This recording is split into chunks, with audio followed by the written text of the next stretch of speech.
Today we're joined by Mark Varley and Simon de la Hoyde of Addresscloud. Nice to meet you, Mark and Simon. How are you doing? Good, thanks, Jake. Good to meet you too. Good to see you today. Yeah, likewise. All good, Jake. Nice to see you again. Looking forward to the conversation. Yes, me too. Thank you for joining us. So could we start off with a quick introduction to both of yourselves and your backgrounds, and then a quick overview of Addresscloud's mission? Yeah, sure. Happy to start. So, I'm Mark. I founded Addresscloud just over 10 years ago. I've been working in the insurance industry for around 25 years.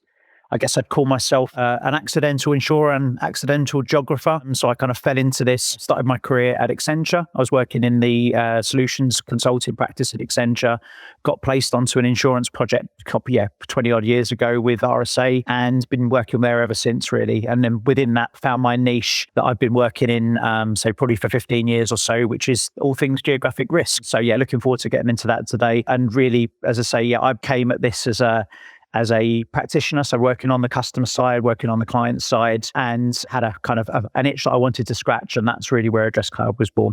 And my background, Simon de la Hoyde. I am the client director here at the team at Addresscloud. I've been with the team for 5 years, but geography for me goes all the way back to university days, and somehow I've managed to continue to utilize that skill in every role that I've been in ever since, which is a bit of a blessing, I guess. And certainly for the last 17 years in the insurance markets, dedicated into the insurance market, but have worked in the area of GIS in other markets, including mobile telephony with radio wave propagation modeling for mobile phone companies, with retailers to do site selection for high streets and footfall.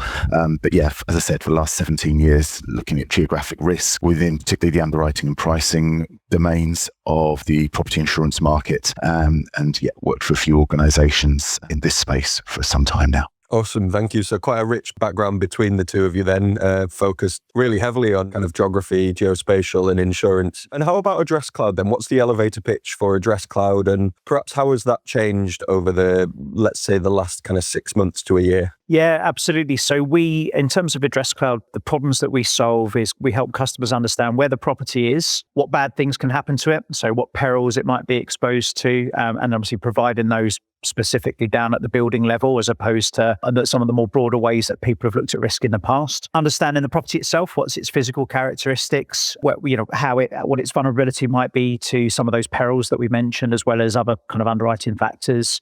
And then finally, in terms of where we see quite a lot of interest and demand from customers now, is understanding the accumulation risk, but importantly, understanding it pre-bind.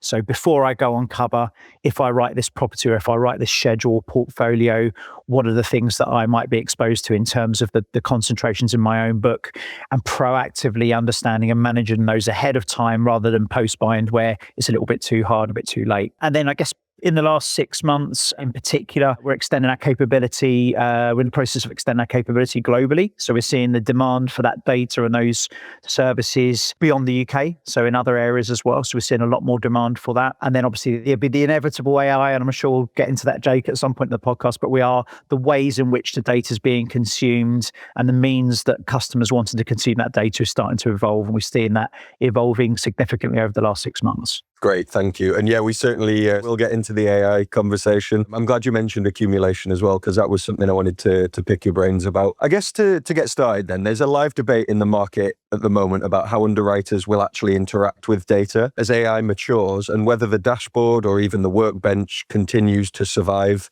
in its current form.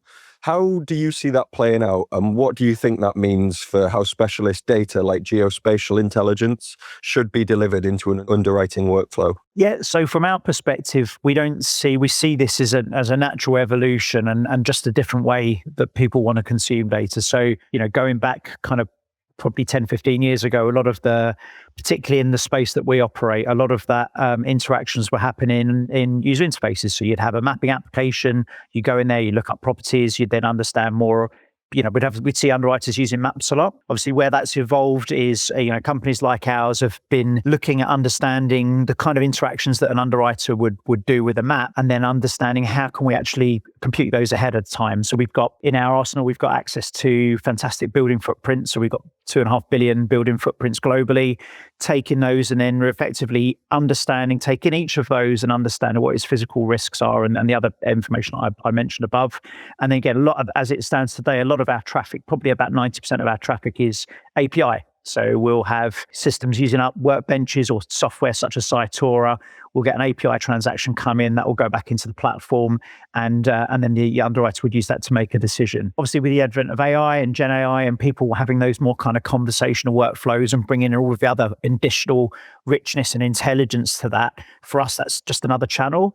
Ultimately, making sure that underwriters have access to high quality curated data from the kind of the best brains and the best science in the world is still relevant and is still absolutely critical, whether you're going via a workbench, via an API, or via some sort of a Gen AI interface. So in the same way that we wouldn't kind of go out and Google, should I write this property? We shouldn't be asking Claude or Copilot or any of the other kind of tools to go out and do that for us. You need to have proper good science and proper good data to be able to kind of inform those decisions and things that you can audit and trust. I guess that's what we provide is we want to be agnostic of the way in which people want to consume the data, but really doubling down on the data itself and making sure it's as good as it can be. Yeah, it makes total sense. I mean, there's going to be, dependent on the department, dependent on the function of the user, they will probably interact with data in different ways. So I think the flexibility you described there, the ability to distribute that data into the channels required, but the real important aspect is the quality of the data to inform the decision. That's correct. And then again, beyond even AI, as what we're also seeing is we've seen a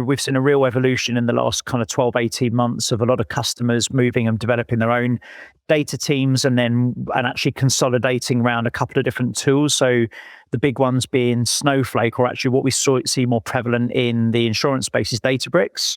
So we see a lot of our customers developing Databricks integrations, so having and using that as a modeling tool. And again, that's quite data hungry. So being able to provide to our customers, again, that cleansed, curated data in ways in which they need it. So whether they want to be training a pricing algorithm or whether they want to be using it for underwriting decisions, for us, it's just a channel. I think probably not dissimilar to yourselves at Cytora, we see ourselves as a headless platform where you can build your own work experiences on, your own user experiences on top. I'm glad you mentioned headless as well, because that's something we're seeing kind of more and more of, and it's something we're anticipating. It's the direction we're anticipating the market to go in terms of how we interact with that data. So I've got a couple of questions about that a little later on. On AI then, when it comes to large language models and when they're put to work on highly specialized data, there's an obvious risk, which is that they answer confidently, whether or not the answer is grounded in the source data. So how should carriers think about keeping AI-delivered data credible enough to base an underwriting decision on? And are there any failure modes that you would warn them to watch for? Yeah, I think it's about setting the appropriate guardrails. So one of the things, when we started looking at AI, we've been using AI for development for kind of 3-4 years now. But as an interface, it's something we've really been exploring about the last 6 months. So we have 2 customers at the moment who are kind of trialing an MCP interface that we've built. And when I started looking at this with Tom, our CTO, I was the view of it, well, the AI, the Gen AI can call an API. So why do we need an extra layer of interface? What's the value that gets added? And actually what we've learned through the proof of concept that we're doing and we're evolving into an offering is actually the MCP server is a really useful channel in that it allows us as the data kind of, I guess, the custodians of that data to be able to establish guardrails and tell and inform and prompt the AI to not go off. So when we first started, we plugged it in and we thought, this is fantastic. But it was going off, it was taking data that we had answered and displaying that, but it was also going off and kind of making its own inferences. And some of those were wrong around not so much where the property is, but even things like what county it's in. Now, counties are kind of are things that aren't actually in the UK now. The concept of county is something that was dispensed with quite a few years ago. So you've got these kind of ceremonial counties, but it was going off and making its own deductions. And I think saying, this property is in Middlesex, which is, something that none of us have probably seen for a long time.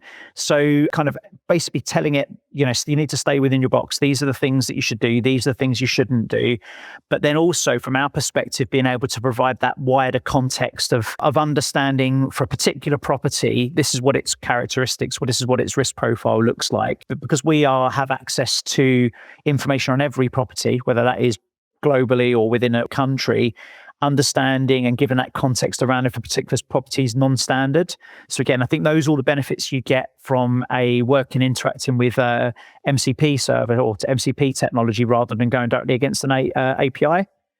So we think that combination of applying the guardrails, but then also giving the broader context and then training that specifically for a customer and their own risk appetite we think that's a really powerful combination. Yeah, makes sense. And Simon, how about you? Any examples or experience with LLMs perhaps delivering inaccurate data for some of the more granular and complex geospatial data points? Certainly some examples, yes. And primarily around the fact that there's a level of complexity around processing and presenting geographic data. So we're pulling together, as Mark says, data from many different sources, maximizing the amount of that is observed, surveyed, measured in some way, rather than purely modeled. We want to provide data that we can stand behind. And so the provision of that information looks at multiple layers of geographic risk. Some of that is predicted by very eminent scientists in hydrology and geology, and also the property characteristic information is information that is coming from trusted sources. So we're doing some pretty clever things with how we look at different geographic units, whether it's postcodes, land parcels, building outlines, radial areas, hexes, and this is bringing multiple layers of information together. So we know that we're good custodians of that and ensuring that from a large language model and a deployment of AI integrated support and technology and decisions that we keep a close eye on that quality of output. Yeah, and I think this is why, particularly at this point, but the option for human oversight where necessary is still important. And I think this is where a lot of carriers perhaps trip up or feel slightly intimidated by AI, is that there's a very binary, polarized view in that you have it or you don't, but there's a mid-ground in there, which is we can implement LLMs and AI to help with workflows that are subject to human oversight where necessary, and then we can slide that scale between human oversight and AI agency as needed and as performance is proven. Just to add to that, what I've found from customers, there's a lot of time spent in the last 6 to 9 months in trying to absorb what AI is and how it can operate and how it can benefit. This is from the underwriters' perspective. They're learning. And that's becoming, I think the manifestation of that is very much a clear sense that AI isn't the beachhead to drive everything forward. It's understanding what the requirements are within the business and then looking at how AI can support that and in its constituent components towards solving the requirement and the problem that underwriting teams have with more and more complex risk, more and more need to be quick and speedy towards quotation in order to secure and win business, but do that with accuracy and high quality of outcomes and data. So that driving of thinking about it from a requirement and problem point of view rather than this is a tech to solve. Yeah, I mean, I totally agree. I think this is why vertically focused vendors are having so much success at the minute. Their product comes from a deep understanding of the problem to solve and the methods of solving it, rather than, as you mentioned, kind of unleashing this powerful technology in a wide net type approach and hoping it can solve the problem. I think the configuration and deployment of AI being super focused is really, really important. So yeah, onto accumulation. Accumulation is often treated as something that you check after binding, which you referenced earlier, Mark, or it could be treated as approximate at a postcode level. What changes commercially if an underwriter can ask at the point of quote something along the lines of, what else do I already insure in this building or this fire block or this flood catchment? And could that kind of visibility let a carrier write risks that its competitors are declining? Yeah, I'm happy to take that one. Absolutely. Sometimes 1 to 3 month lag in terms of understanding the accumulation position is a common theme that comes back to us from underwriting teams in terms of simply they're being restricted in their ability to issue the pricing and the terms. And certainly what point of quote accumulation provides is a very, very strong sense check of the level of risk that a particular portfolio and risks within that portfolio are bringing. And underwriters want to write risk. They want to find solid, justifiable, stand behind reasons why they can and should write a risk at the right price. And point of quote accumulation gives them that ability to understand what the level of accumulated risk for, let's say, exposure to a flood catchment. We manage all of those flood catchment areas, looking at return periods of 1 in 100, 1 in 200 year return period extents, and identifying what level of accumulation the existing book of a carrier has within that. So then, therefore, at a point of quote, what capacity is left within that area can be filled quite happily before hitting any limits of insurance and reinsurance. It does both things. It enables them to write more business because it's categorically defining where the level of capacity remains within the network, and conversely, stopping overtopping your limits and therefore potentially breaching your reinsurance treaty or some of your capital that's reserved behind your book. Yeah, and I think I'd just add to that as well. So I think it allows insurers to bring in an additional level of sophistication than they would do currently. So if you took flood as an example, a large part of the market, particularly in the UK, are using JBA data, and there's kind of an established set of scores at which a lot of insurers will decline, they'll either refer or decline risk. I think the coupling that, so if insurers at the moment are saying, right, I'm going to decline anything that's over a JBA 10, there is potential, I would say, for insurers to start being a bit more nuanced to say, well, actually, I will decline, I'll open up. If a lot of insurers are declining over at that level, that therefore allows opportunity to potentially start writing some of the slightly higher risk properties, potentially charging a premium for those because they're accepting risk. But, this is the knock-on effect to the consumer is that they're able to get insurance rather than it's being a kind of straight out decline. But then actually being carefully just picking a few. So right, okay, well, I'll decline, I'll write anything that's below. I will, instead of referring those, I will take these on. But once I've reached my capacity limit within that flood catchment, for example, then I'll stop. So I think that would allow insurers to get competitive advantage, but it would also help with the problems around availability of insurance in kind of flood affected zones. So I think that combination together is really, really powerful. We don't see a lot of customers doing it yet, but we think that the advent of the kind of technology like ours, enabling that use case is something that will be really, really attractive for insurers. Absolutely, yeah. And I think this is where some of the technology we're talking about today really starts to shine, in that there's a lot of real-time accurate data that's required to make these decisions, and often a lot of manual work behind them, and being able to automate that in a reliable, accurate and explainable way is really going to open up those opportunities to differentiate on many levels. As you mentioned, customers, whether they be commercial or non-commercial, being able to acquire insurance is a huge piece for them. Speed of response, turnaround times, being able to understand and quote more quickly and get that quote back to brokers more quickly is important. What about loss mitigation then?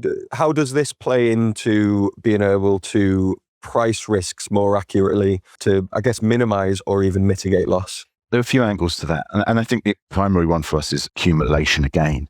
It comes down to appetite and capacity. There is that element. What we're also seeing within the market, and we partner with Flood Re and provide services to that platform. So when we're talking here about enabling insurers to confidently take a level of risk to a point where it's very clear and conscious, but stop at that point, it's something that they may well have previously thought, well, we'll cede that risk to Flood Re.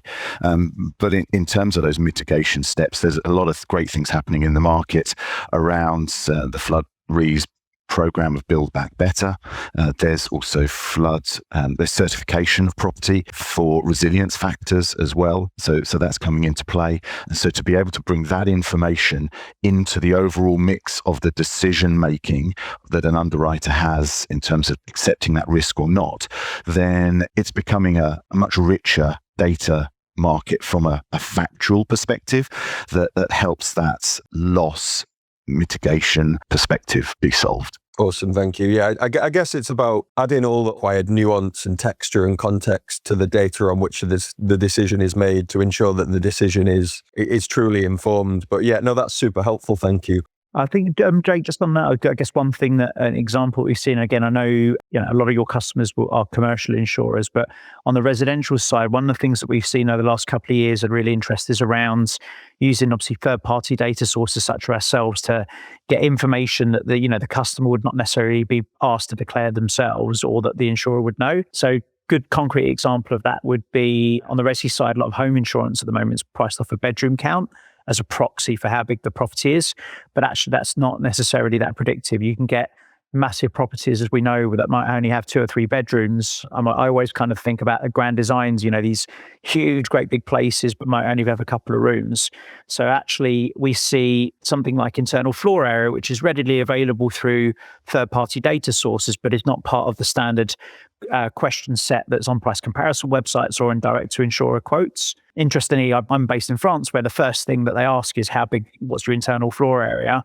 Whereas in the UK, we say how many bedrooms you've got. So again, providing that additional information behind the scenes that will allow an insurer to understand what its non-standard risks are and whether the property is non-standard in some way, shape or form, I think is really powerful. And yeah, to your point earlier, that is, using that to inform pricing and pricing more accurately for the risk that's in front of us, I think is something that's extremely powerful. Yeah, I mean, that resonates. I'm currently working in what's listed as a bedroom, but as an office, it's small. So yeah, on the other end of the grand design spectrum. In parts of the market then, quoting a schedule still means quite a lengthy modelling process before anyone can say yes to a given risk. What becomes possible competitively for carriers who can compress that to same day? And where does that speed genuinely matter versus where the heavyweight process still earns its place? I can lead on this one, and then Simon, I'll defer to you. I think you've probably more in terms, having those kind of conversations directly with the customers. But I guess our vision for where we are is that, particularly in the commercial space and some of the more complex specialty risks, we see a process at the moment where a lot of schedules are coming in. The effort to actually underwrite and price those can be quite significant, all the way through data cleansing, data washing, getting things standardized, which I know Cytora and kind of other platforms in your space are actively helping with, in terms of, and potentially leaning on AI as well to cleanse some of those schedules and get them to the point that they can be underwritten. But then I guess from our side, from a geographic risk side, what we see a lot of insurers are then sending those portfolios off to exposure management to go through full cat modeling. Now, absolutely there's a place for that. We definitely see the need for that for large and complex risks. But we think that there are certain characteristics, certain types of business where actually a potentially faster approach using kind of hazard maps as opposed to cat modeling, and providing tooling to our customers to be able to run those through instantaneously, very, very quickly, to get a view around both peril exposure and potential accumulation or aggregations, to be able to quote quicker on those kind of simpler types of risk. But obviously still going through full cat modeling once we're postbound, and for those larger, more complex risks going through that. But we think that we definitely see there being as a kind of fast path, but for certain classes of business. The piece that we are trying to assist with is pushing the quality of the decision making and with it the data that is presented to the underwriter closer towards that kind of finishing line of full understanding of what the loss cost potential is of an SOV that is being considered to be written. And yes, that often several day process of a full cat model against the entire, a large part of the book to generate that loss cost value is historically where the market has been. And hopefully from a number of things that we've talked about here today, in terms of not just peril, not just property characteristics, and not just accumulation, but all of those together, what they're giving the underwriting team and the exposure team is a much clearer sense of the impact of that prospective piece of business that's written in the SOV and the individual risks within it that are driving loss, but not at a full cat modeling level, but at a very, very quick process of these steps. And the competitive landscape is one of, in a more and more digitally traded market that has historically for years been the case in the residential market, has now been with us in the SME market for several years, is moving strongly into the mid-market risk as well. There are carriers out there, many, who are digitally auto-quoting mid-market risk. And so it's providing the tooling and the data, and the tooling means APIs that can be plugged into the quote platforms that have this great spread of information that enables the speed of quote with confidence, gives the confidence for the speed of quote to be improved. Yeah, it makes sense. And I think the breadth and the magnitude of the business benefit to be gained by insurance carriers, whether they be commercial or non-commercial, is really clear from this discussion. So I guess onto slightly more of a deployment and or selection angle. Plenty of carriers, especially ones with strong technical teams, look at external data capabilities and they think we could build that ourselves.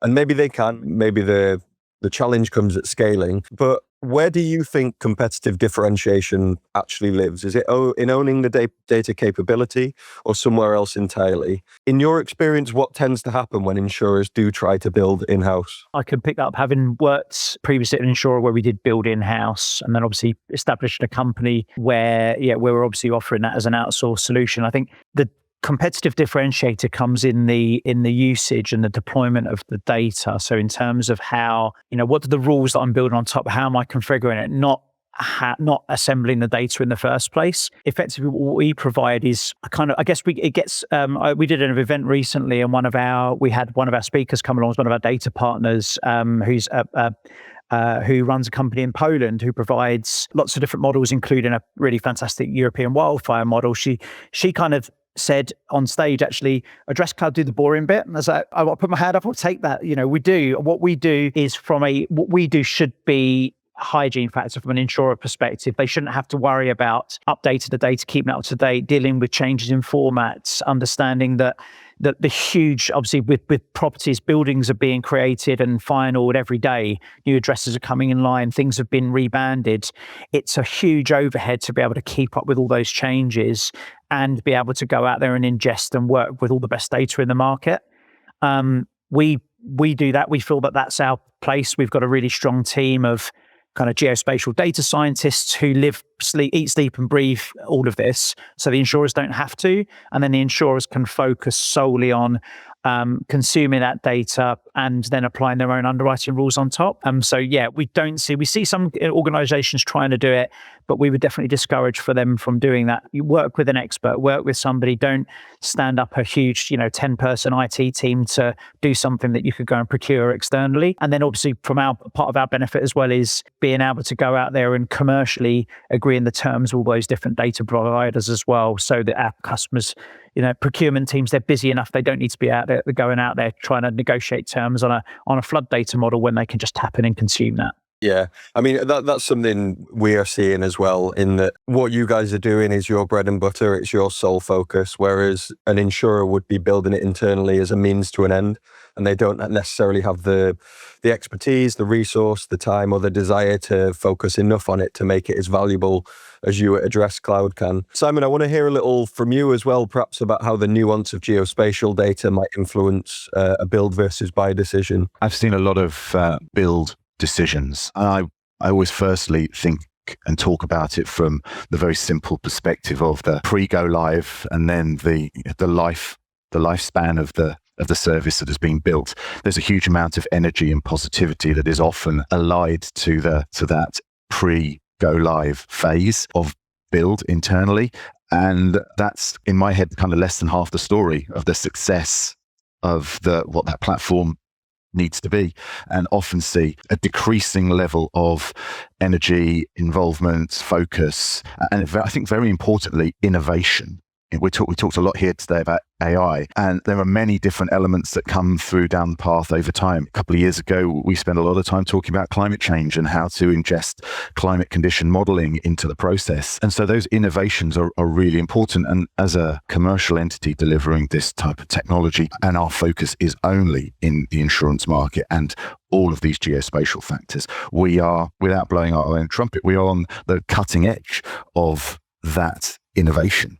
And deploying it. So I think that what happens from a buy versus build perspective when you build is that in its lifetime, there there are risks, significant risks associated to that it becomes quite stale. And so, yeah, I think that's a very strong argument for why partnering. It is across these different main technology categories within insurance, whether it's a policy admin system, whether it's a workbench, whether it's a quote platform, whether it's a geospatial platform to plug into those areas. Certainly, I think in our area of geo risk, there is a lot of complexity. You know, do you really want to be standing up within an insurance company, a significantly sized team that has that very specific domain knowledge when there are organizations like Addresscloud who are able to think about this, live and breathe it every day? Yeah, absolutely.